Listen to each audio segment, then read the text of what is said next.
they did the web. We'll get them to talk. Please give it up for Clayton. Round of applause.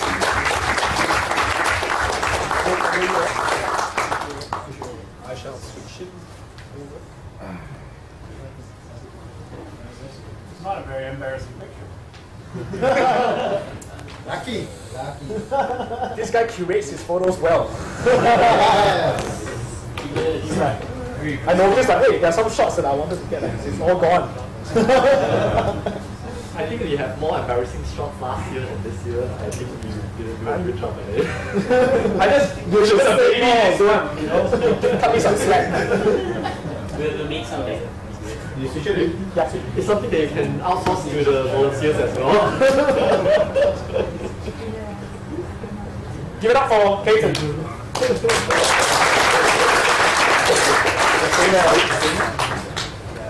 Alright guys, I can't run this full screen because I need to toggle some stuff over from this side. Because I already prepared some of it already. For those who don't know me, I'm Clayton Narcis. Alright, I'm going to talk to you about iOS tools that you can use for iOS development. Now, just out of curiosity over here, how many developers we have in-house? Irregardless of mobile web, desktop. Wow. Okay, hands up, how many of you all actually do mobile development? Android, iPhone, iPhone, HTML5. How many of you are interested to venture into iOS development? Okay, this is going to help you a lot because I wish someone told me all of this when I started, right? And he's not a coder. He sells like Bentleys and stuff.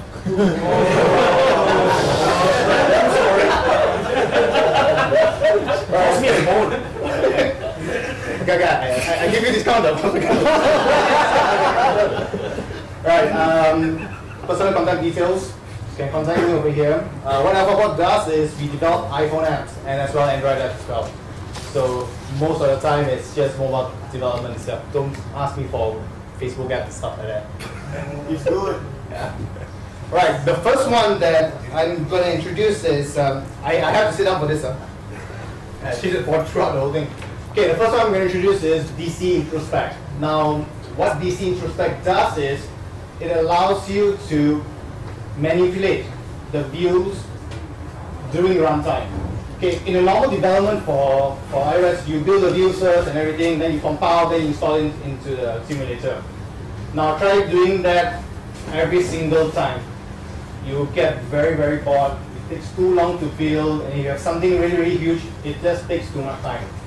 So these guys in Australia, what they did was, they actually built a small tool to help you modify it on the spot. Alright, so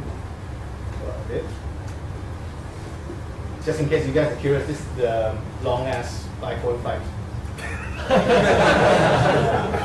Wow.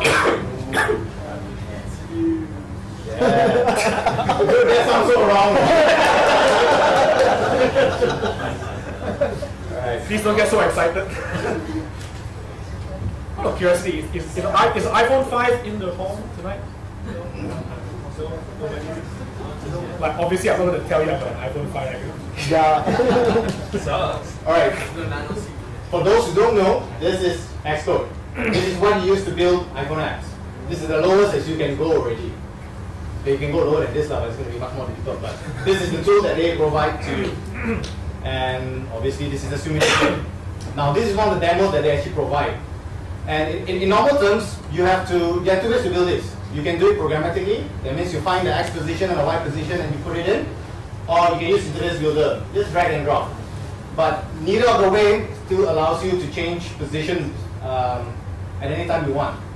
Now, I work with a very tight-ass designer, and he is pixel perfect. He sees the line go of 1 pixel, my life ends. I kid you not, he's not here so I can say this. Yeah, TJ.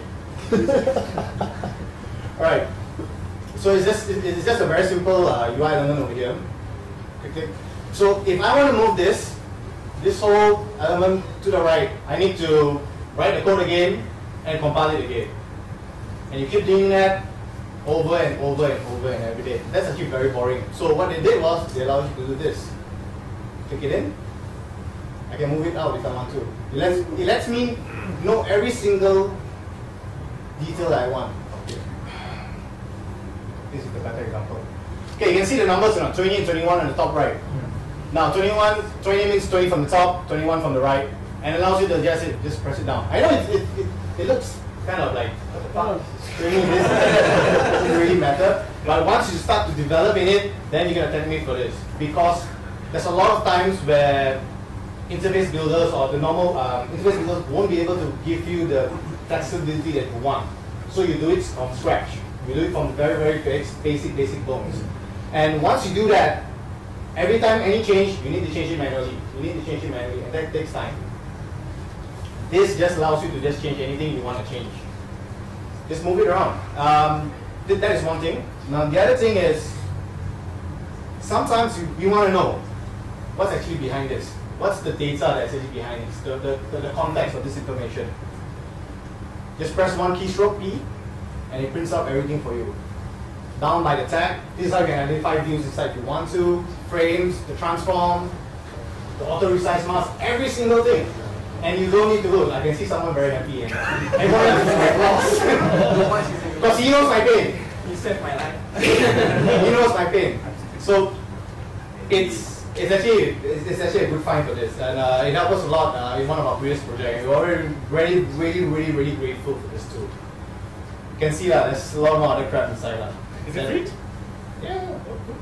And it works. It works on the device as well, and you can actually hack it to make sure that you can actually move the views around. But that's not really useful because you can't move it one pixel at a time, bit by bit. You can really, it's better to do it in just the simulator itself. Okay. What else I have? Oops.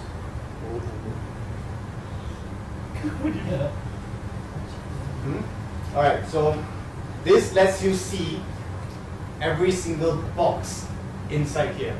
Because once you do custom views, once you start to mess around, and you want to be really creative, you'll be overlapping stuff, you'll be putting things next to each other. And the human eye is a very wonderful tool. We can spot the difference just by off. One line only, one small line. And trust me, you take the whole day for you just to find out where did I get my views wrong. You'll be going through. Right? There's another scenario over here.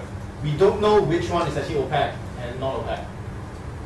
It's all white, for all we know. Can't see the difference. Alright, and and now we know. And now we know how to mess things up. Okay, let's do this for this.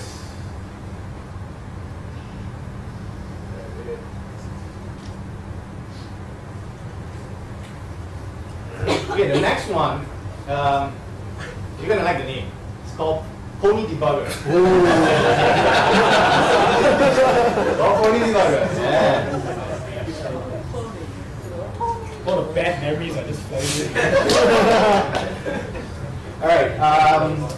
This is a fantastic tool, and this was just created by the guys behind Square. Who doesn't know what Square is? Seriously, no one knows what Square is? No one knows what Square is. I know what Square is. Yeah, it's good. Okay. The payment service. The payment service, everyone knows? Square? Mistakes? Alright, fantastic. Now, they build a lot of tools. Go and check their GitHub account. They build a lot of really cool internal tools. And Xcode, as it is right now, it's a wonderful tool, but it doesn't give you anything else. You can build and stuff like that, but when you want to diagnose, when you want to go a little bit further, you have to always do it the hard way.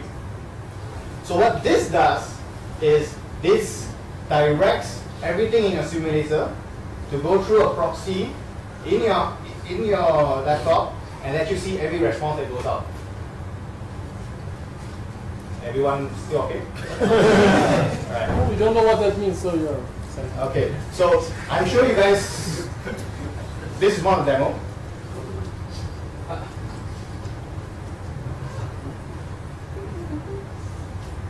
I'm sure you guys are familiar with this. This is the Chrome Dev tool. Right? I'm sure most of you guys will know this as well. And what this tool actually does is it takes every response that the simulator sends out and every request and dump it over here. So you you need to do a little bit of setup, but once you get that set up, it's pretty much smooth sailing the whole way. Now, why is this important? Because there is no way for you to check all this data without actually, if you don't log them, you won't know at all. You won't know the header files. You won't know whether you're getting a 200 or 202. You have to manually log every of the request downs. And that's actually very, very painful. Imagine reading through long lines of just text. What this does is it takes everything and dump it here. So let's search for oh, yeah, obviously, right? It breaks down everything for you, down to headers, every single thing that you send out. Now, it's actually very, very important that we know what we're sending over, right? And it's also very important that we actually ask for the right things to come back so that we don't ask for more junk coming back. Things like cookies is never ever, it's never actually recommended to put inside because we don't actually use cookies, and it's just extra junk inside. So, not loading up. It was a different search. Yeah, this is WCK. This is new. Okay, whatever. Click on the top of your URL in the dev tools, it Yeah. says page 2.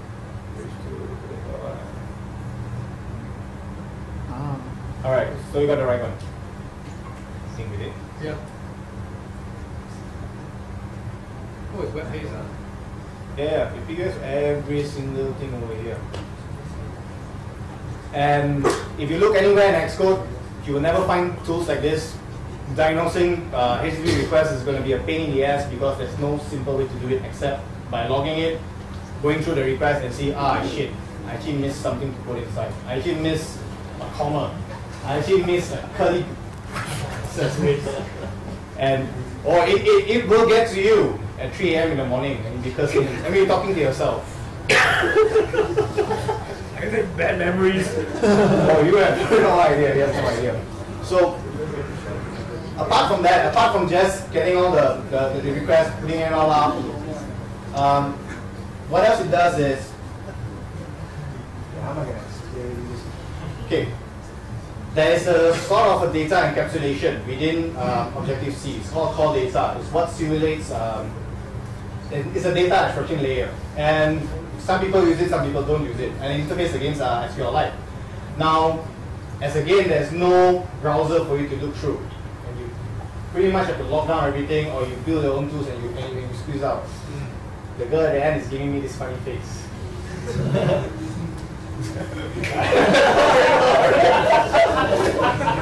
But she was lost. Alright, so what happens over here is every single tweet that comes down is put into a core data object and actually inserted into the phone. We can actually store this in the phone and the next time you launch it, it'll still be there. Now, what this does is it helps you see what's inside every single bit.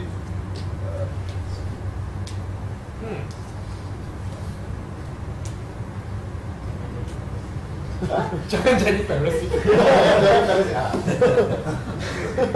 So every single thing that passes back converts into core data is dumped over here. Now, if you're looking to any problems, this is the best place to. This is one of the best tools to actually do remote HTTP debugging because there's no other tool out there that actually provides this unless you write your own forwarding server, dump it out, convert it, and do a lot of crap. Just go to this and it'll settle. It's called Pony Debugger. Now, if you type it out on Google, it's going to be hard to find. You end up somewhere else. Just go to GitHub and just type Pony Debugger. Or not, just go to GitHub/square and just search it down there. This will really it's not hard to set this up. It's not hard. The only downside to this is you need the forwarding server to be set up. Running at all times. But if you don't know how to do all that, just copy paste, enter, copy paste, enter, and you're pretty much done. Things screwed up, don't come with me. Alright. Give you another 10 minutes extension. No, 10 minutes. Sure. Yeah. Alright. Sure. Everyone's doing next steps. Okay. You can be. Hold on. Okay, the next one is I don't have any. That's like okay. There are not many developers. There are not many iOS developers over here, so you wouldn't know the pain of deploying an app to your customers, to your clients, to your friends, to your testers. The normal conventional way is you go to them, you take their iPhone, you plug it in, and install. Try doing that 100 times. Every single time you fix something and you hot patch up. So what that actually does is it allows you to bundle it up, send it somewhere to space, and it gives you a link and you just download it. That's it, full stop. So seriously, if you guys want to test it, use TestFlight for doing any iOS deployment. It saves you a lot of time. Any crashes, you'll be logged. How many times they actually went and turned on the app, you'll be logged down as well. You can do a lot of other things with it. But I don't have any screenshots for this, but the next few one I'll be showing a bit more. Okay. Next one, crash sticks. Out of curiosity, how many of you guys actually submit crash reports? People do this? Okay. Alright. So most of them who actually says yes, because we are developers and we want to get the crash reports because that's how we actually improve things. That's how we actually know that something went wrong. Something went wrong somewhere, someone forgot to put something and it just crashes. Unfortunately, in iOS, when an app crashes, it just crashes. Just crash. You go like, snap, just went off. Okay, there are two possibilities over here that the user might do. Delete your app, relaunch your app. So if you're very lucky, 50% he launches your app, you can actually use this service to get a crash report. And it can be done synchronously behind without the user's knowledge. The user does not need to say send the crash report. Although it gives you the permission to ask, do you want the user to actually, you don't want to give this permission to the user to actually do it. It's on your behalf. Now, getting the crash report is just not the end of it. Because iOS apps are actually compiled. If I give you a crash report, it's going to be all junk. I don't know what the crap's been writing inside there. But it's all compiled. So you need another file as well. It's called a disym file. And it actually stands for desymbolized files. And it actually links up your stack trace with your source code. So you know which line actually causes the error. Now, this has a nice tool that is inside. You can actually download and install it, and it just do everything for you. You don't need to do anything else. It just will upload and settle and do the versioning, whatnot. And I'm going to show you something. I'm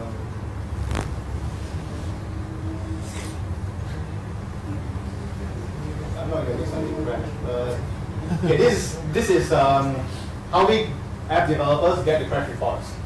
And we need to get it because we need to know what is wrong with it, so that we can fix it before someone else chases us for it or put a 1-star rating. Or even worse, getting a client to call you at 4 AM in the morning asking you why did this app crash. And you're like, no. And that's not a very good answer to give. Right? So it lets you know. Just name something.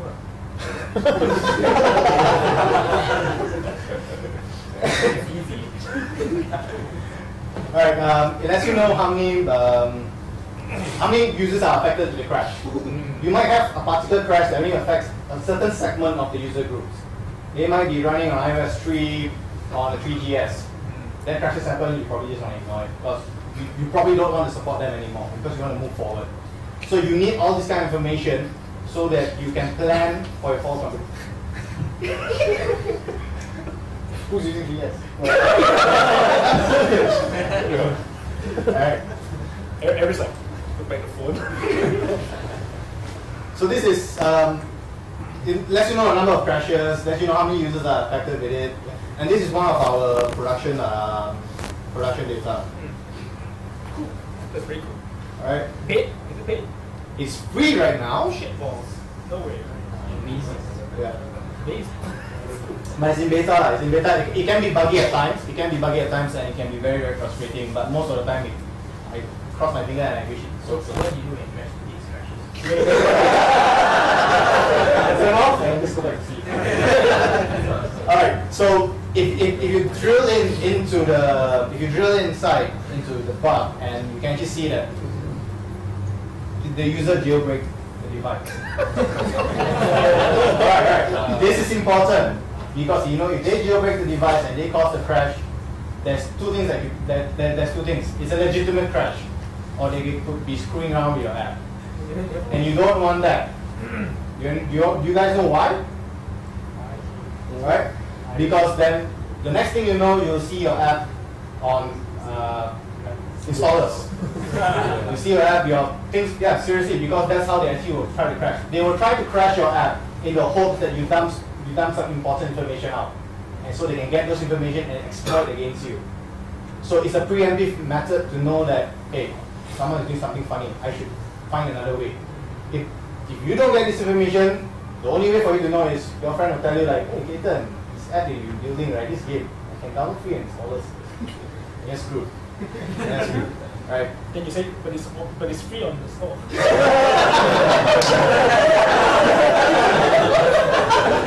I wouldn't say that. Right. There's a little bit more information that's very useful. Did they crash it on iPad? Did they crash it on WebCamp? What did they crash it on? You need all this information so that you can build the case to actually crash it again, to find out what the hell is wrong. It could be just simple as, I don't have enough memory. I maxed out, Springboard just kills it. It could just be as simple as that. So then you know that you're messing up somewhere really, really bad. Right? Now, this is one of it. Now, if you scroll down, this is the actual stack trace that will come along with it. Every single stack trace. And we want to know who caused the problem. You can see all the traces we run through. So if you're running if you're doing trading inside, then this is going to be really helpful. If not, just focus on your main trade, because most of the crash is going to happen there anyway. Alright. Now, anyone doesn't understand what's this? Fun, what? No, don't worry, because this is your chance to ask, and I will answer it to my best capacity. Okay, maybe later. Or you can ask me later. But no, if a lot of people don't understand, then I can explain so everyone understands it better. Right, moving on. Okay. How much more time? 5 more minutes.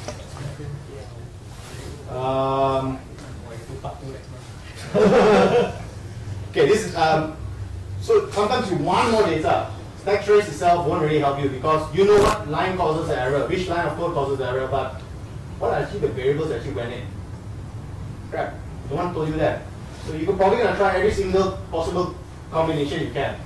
And you'll be doing it for a very long time until you find it. Or either that your app is very, very simple. And this is some more possibility stuff that will help you to find them. So what it allows you to do is, it allows you to log 3 things, additional 3 things.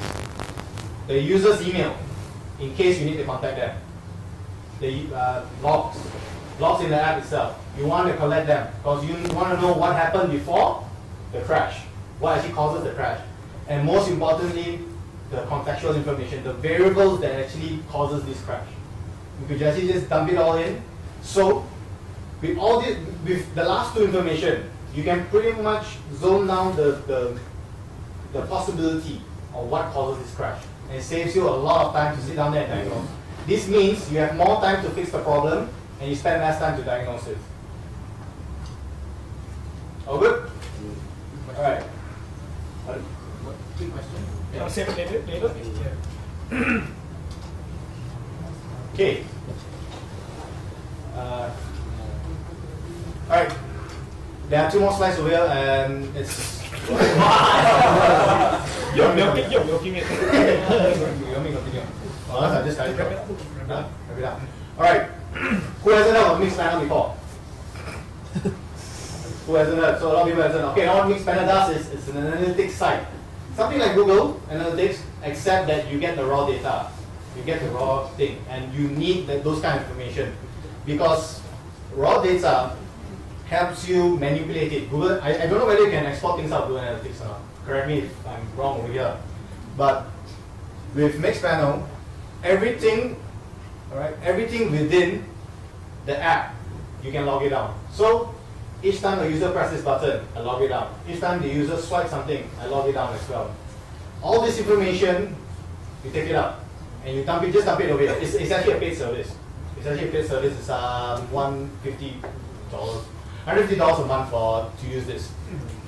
But it's very, very good analytics too. Now what happens is it lets you know how many times a certain action was carried out. On top of that, you could attach context information to it.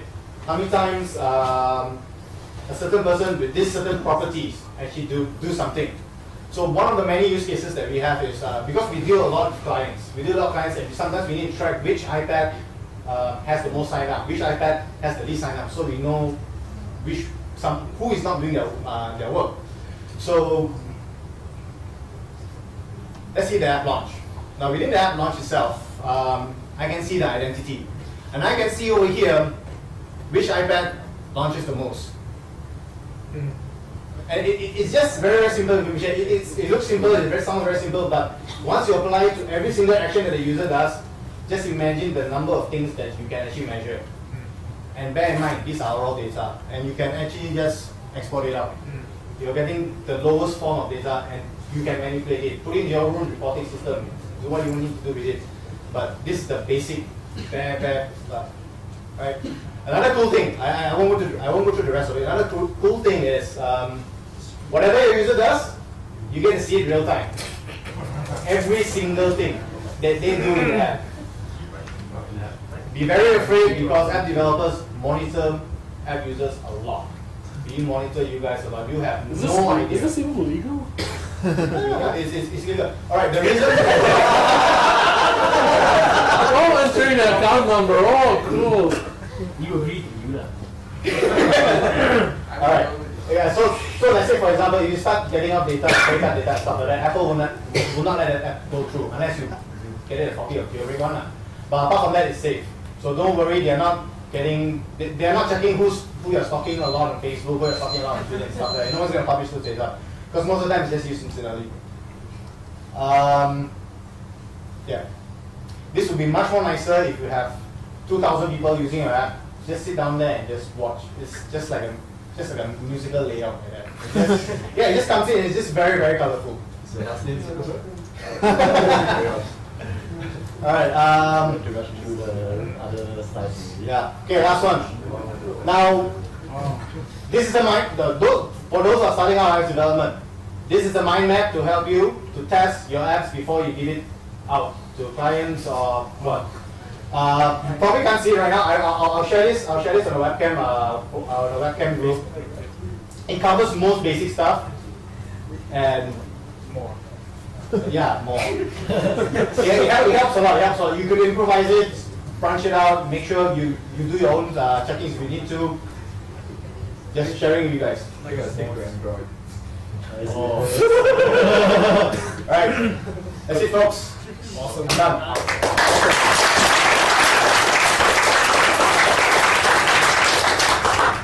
Oh, awesome.